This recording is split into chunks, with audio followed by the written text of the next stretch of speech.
Bugünkü obzorumuzda uqaloqumuz fabrika uqaloqu boladı. Kaçısı sifətlər umumaz zorxulu bilərsə bizən dükanımızda bərçə mebellərimizə 0012 aksiyamız getib durdu. Buna o desəyiz, uqaloqlarımızda həmmə mebellərimizin özünün pulunu əldən törəvsiniz, üstəməsiz, öz narxını, nağd pulunu 12-yə bölüb xərdəşiniz mümkün pasport və plastik əvəzinə. Bu uqaloqumuza gələcək razmerləri 3,5-a 2,5 boladı.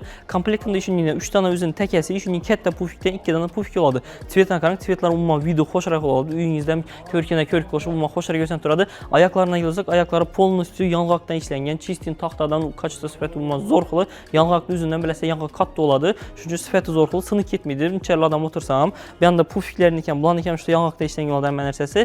Razmeri şahit etkəni 2,5-a 3,5 kaçısı sifəti umuma zorxulu. Bu uqaloqumuz üzü opşidə rasvetkələrinə gələcək. Dükanımızda 5 xil rasvetkəsinin analizi də var. Bu tvetim qaranq, axrovoy tvetdə var. Bu umuma xoşa görsənədir. Bundan təşkar dükanımızda temno-korичневый tvetində, serый tvetində analizi də var. И axrovoyni temno rak rəngindən var. Bemal gəlib üzdə yaxın tvetdə üyünüzün remontuna düşədən tvetdə bemal xəridəçiniz mümkün. Bu belimizdən üzünü pulunu 12-yə bölüb xəridəçiniz mümkün. Bunun narx qızıqlı olursa kommentariyada alma sözünü yazıb qaldırın. Həm məclis texnobazar dükanımız üçün 2 hətta assortimentdə mebellə, sifətlə mebellə bilən kütüqalamız. Həmməsinin üzünü pulunu 0012 aksiyamızda xəridəçiniz mümkün. Bu aksiyamız fakat 12 dekabrəcə ülgür qalmış üçün həm məclis texnobazar dükanımızda kütüqalamız.